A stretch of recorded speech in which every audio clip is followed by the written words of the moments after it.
దొరకని దొంగ. ఒక సుల్తాన్ గారి రాజ్యంలో ఒక పెద్ద మనిషికి 2 కొడుకులు ఉండేవాళ్ళు. ఆ పెద్ద మనిషి వృద్ధాప్యంలో చనిపోతూ తన కొడుకులను పిలిచి, నాయనలారా, ఇన్నాళ్ళు నా చాటును సుఖంగా బతికారు. ఇక నుంచి మీ బతుకుదెరువు మీరే చూసుకోవాలి. మిగిలిన వృత్తులతో మీకు సుఖంగా జరగకపోవచ్చు. అందుచేత దొంగతనం నేర్చుకోండి అని సలహా ఇచ్చి ప్రాణాలు వదిలాడు. చోర విద్యలో ప్రఖ్యాతి పొందిన ఒక ముసలివాడి దగ్గరకు వెళ్ళి అన్నదమ్ములు చోర విద్య అభ్యసించనారంభించారు. కొంతకాలం గడిచింది. ఒకనాడు గురువుగారు తన శిష్యులకు దొంగతనంలో నేర్పు ఎలా ఉంటుందో ప్రత్యక్షంగా చూపుదామని ఒక చెట్టు ఎక్కి దాని మీది గూట్లో నిద్రపోతున్న పక్షిని నిద్ర లేవనీయకుండా సంగ్రహించి చెట్టు దిగి వచ్చాడు. తీరా గురువుగారు ఆ పక్షిని తన శిష్యులకు చూపుదామనుకునేసరికి అది పెద్దవాడి చేతిలో నిద్రపోతూ ఉన్నది. గురువుగారు తన శిష్యుల హస్తలాఘవానికి మెచ్చుకొని, ఇక నేను మీకు నేర్పేదేమీ లేదు, మీరు వెళ్ళి మీ వృత్తి చూసుకుంటూ సుఖంగా బతకండి అని ఆశీర్వదించి ఆ అన్నదమ్ములను పంపేశాడు. వాళ్ళు తమ ఇంటికి తిరిగి వచ్చి నగరంలో దొంగతనాల ద్వారా ధనం ఆర్జిస్తూ జీవించసాగారు. ఒకనాడు తమ్ముడు అన్నతో, ఈ చిల్లర వ్యాపారం ఏమీ బాగాలేదు, మనం సుల్తాన్ గారి ఖజానా కొల్లగొడితే ఘనంగా ఉంటుందేమో అన్నాడు. తప్పకుండా, మన తండ్రి చనిపోతూ ధనికులనే దోచమని దరిద్రుల జోలికి పోవద్దని బోధించాడు. సుల్తాన్ గారి కన్నా ధనికులు ఎవరుంటారు అన్నాడు అన్న. ఒక చీకటి రాత్రి అన్నదమ్ములిద్దరూ సుల్తాన్ గారి మహల్కు కన్నం వేశారు. బక్కగా ఉండే తమ్ముడు లోపలికి దూరి దొరికిన బంగారు నగలు, నాణాల సంచులు, గిన్నెలు, రత్నాభరణాలు, రత్నాలు తాపిన పిడులు గల కత్తులు అన్నకు అందించాడు. ఇద్దరూ మోయగలిగినన్ని వస్తువులు సంగ్రహించి వాటిని గోతాలలో వేసుకుని ఇంటికి వెళ్ళిపోయారు. మన్నాడు దొంగతనం బయటపడింది. పోయిన వస్తువులు 1-2 అయితే సుల్తాన్కు దొంగతనం జరిగినట్లు తెలియకపోవచ్చు, కానీ చాలా వస్తువులు పోయాయి. అందుచేత సుల్తాన్ వజీర్ను పిలిపించి, వజీరు, దొంగ మన మహల్లోకి ఎట్లా ప్రవేశించాడంటావు అని అడిగాడు. కన్నం వేసి ఉంటాడు, సందేహం లేదు అన్నాడు వజీరు. ఆ కన్నం ఎక్కడ వేశాడో మనకి ఎలా తెలుస్తుంది అని సుల్తాన్ మళ్ళీ అడిగాడు. అది కనిపెట్టడం కూడా కష్టమేనా? మహల్ కిటికీలు తలుపులు మూసేసి లోపల పొగ పెట్టండి. మహల్ చుట్టూ మన భటులను నిలబెట్టండి. లోపల పెట్టిన పొగ మహల్లో నుంచి ఎక్కడ బయటకు వస్తుందో అక్కడే ఉంటుంది కన్నం అన్నాడు వజీరు. వజీరు చెప్పినట్లే చేశారు. దొంగ వేసిన కన్నం బయటపడింది. బయట నిలబడి ఉన్న భటులలో ఒకడు సుల్తాన్ వద్దకు పరిగెత్తుకుంటూ వచ్చి, దొంగ వేసిన కన్నం బయటపడింది హుజూర్ అన్నాడు సంతోషంగా. వెధవ కన్నం ఎవడికి కావాలి? దొంగ ఎక్కడా అన్నాడు సుల్తాను. ఆ కన్నంలో ఇప్పుడు దొంగ లేడు హుజూర్ అన్నాడు భటుడు విచారంగా. వజీరు, దొంగ కన్నంలో లేడట, ఇప్పుడు మనం ఏం చేయాలి అని అడిగాడు సుల్తాను. కన్నానికి కాపలా పెట్టిద్దాం, దొంగ మళ్ళీ వచ్చి తీరుతాడు అన్నాడు వజీరు. వజీరు అన్నట్లుగానే అన్నదమ్ములు మళ్ళీ వచ్చారు. కన్నంలోకి దూరిన తమ్ముడు పట్టుబడ్డాడు. అన్న బయట నుంచే పారిపోయాడు. దొరికిన దొంగకు బేడీలు వేసి భటులు వాణ్ణి సుల్తాన్ దగ్గరకు ఈడ్చుకుపోయారు. వీడి తల తీసేయండి అన్నాడు సుల్తాన్ రౌద్రంగా. తొందరపడకండి హుజూర్, వీడికి మరొక దొంగ తోడున్నాడు, సందేహం లేదు. అందుచేత వీడిని బోనులో పెట్టి మన కోటగోడ వెలుపల వేళ్లాడదీయండి. రాజభవనంలో దొంగతనం చేసిన వాడికి ఏ గతి పడుతుందో నలుగురికి తెలిసి హెచ్చరికగా ఉంటుంది. అదేగాక వీడిని చూడవచ్చిన వారిలో వీడిని చూసి జాలిపడేవాడు ఎవడైనా ఉంటే మన భటులు వాడిని వెంటనే పట్టుకుంటారు.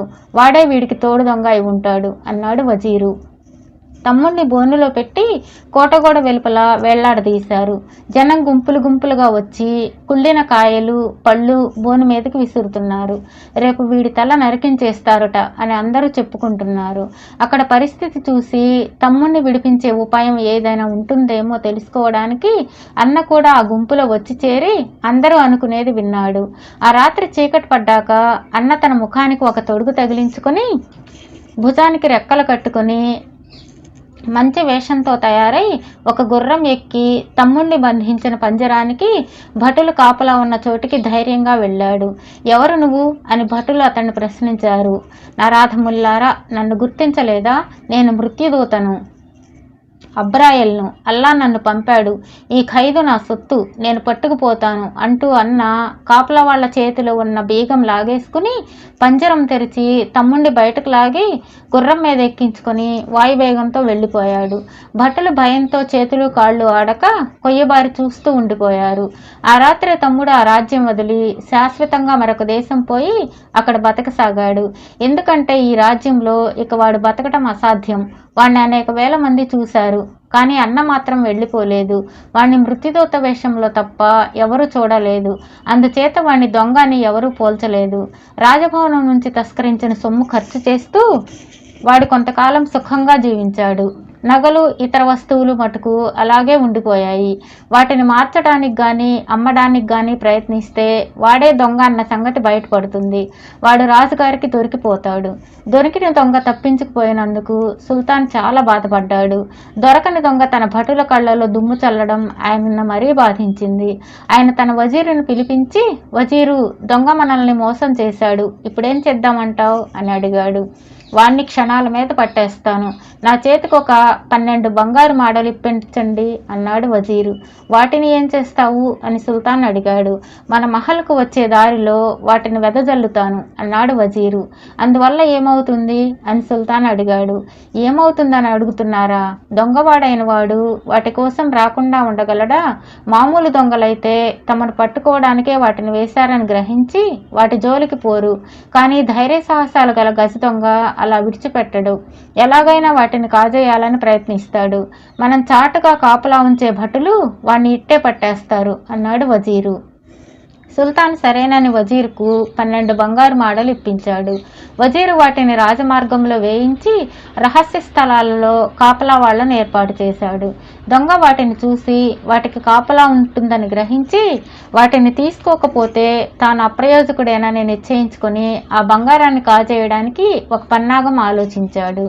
అతడు ఒక వర్తకుడు వేషం వేసుకుని ఒంటెలను అద్దెకిచ్చేవాడి వద్దకు వెళ్ళి, నేను దూర ప్రయాణం చేసి వస్తున్నాను. నా ఒంటెలు నగరానికి ఎడంగా విశ్రాంతి చికిత్స పొందుతున్నాయి. కొంత సరుకు వెంటనే కోటకు చేర్చాలి. నీ ఒంటెలను 10ంటిని సాయంకాలం దాకా అద్దెకివ్వు అని డబ్బు ముందే ఇచ్చి 10 ఒంటెలను బాడుగకు తెచ్చాడు. వాటి కాళ్లకు జిగురు చాలా మందంగా పట్టించి తాను ఒంటెలు తోడేవాడి వేషం వేసుకొని రాజమార్గంలో బంగారు మాడలు పడి ఉన్న స్థలం మీదుగా తోలుకుపోయి తిప్పి తీసుకొచ్చి ఒంటెల కాళ్ల జిగురు ఓడలాగి అందులో ఇరుక్కున్న మాడలను తీసుకొని ఒంటెల వాడికి ఇచ్చేసి ఇంటికి తిరిగి వెళ్ళిపోయాడు. మన కళ్ళల్లో మళ్లీ దుమ్ము కొట్టి దొంగ మన మాడలు మాయం చేసేశాడు. నువ్వు కాపలా ఉంచిన భటులు ఏం అఘోరిస్తున్నారు? సరే, ఇప్పుడేం చేద్దామంటావు అని సుల్తాన్ వజీర్ను అడిగాడు. వజీర్ కొంచెం సేపు ఆలోచించి, నగరంలో 50 మంది కోసము ఒక బ్రహ్మాండమైన విందు ఏర్పాటు చేయండి అన్నాడు. అదొక దండగా. విందు చేస్తే ఏమవుతుంది అని సుల్తాన్ అడిగాడు. విందుకు దొంగ కూడా వస్తాడు. అన్నట్లు చెప్పడం మరిచాను. ఈ దొంగ మొదటి దొంగను తప్పించినప్పుడు వాడి ముఖానికి తగిలించుకున్న తొడుగు కొంచెం తొలగిందట. అప్పుడు మన పహారా వాళ్లలో ఒకడు చూశాడట. వాడు దొంగను గుర్తించగలనంటున్నాడు. విందు జరిగే చోట ముఖద్వారం వద్ద వాడిని ఉంచుదాం. దొంగ వస్తాడు, మన పహారా వాడు వాణ్ణి పట్టి ఇస్తాడు అన్నాడు వజీరు. విందు ఏర్పాటైంది. వజీర్ అనుకున్నట్లే దొంగ వచ్చాడు. ముఖద్వారం వద్ద ఉన్న కాపలాదారుడు దొంగను చూస్తూనే తొందరపడి దొంగ దొంగ అని అరిచి పట్టుకోబోయాడు. వాడి చేతికి దొంగ కుడి మీద మీసం మాత్రమే దొరికింది. దొంగ చప్పున మొల నుంచి కత్తిలాగి తన కుడి మీసం కోసేసి లోపలికి పారిపోయాడు. మిగిలిన భటులు సుల్తాను ముఖద్వారం వద్దకు వచ్చి చూసే సమయానికి పహారావాడి చేతిలో దొంగ మీసం తప్ప ఇంకేమీ లేవు.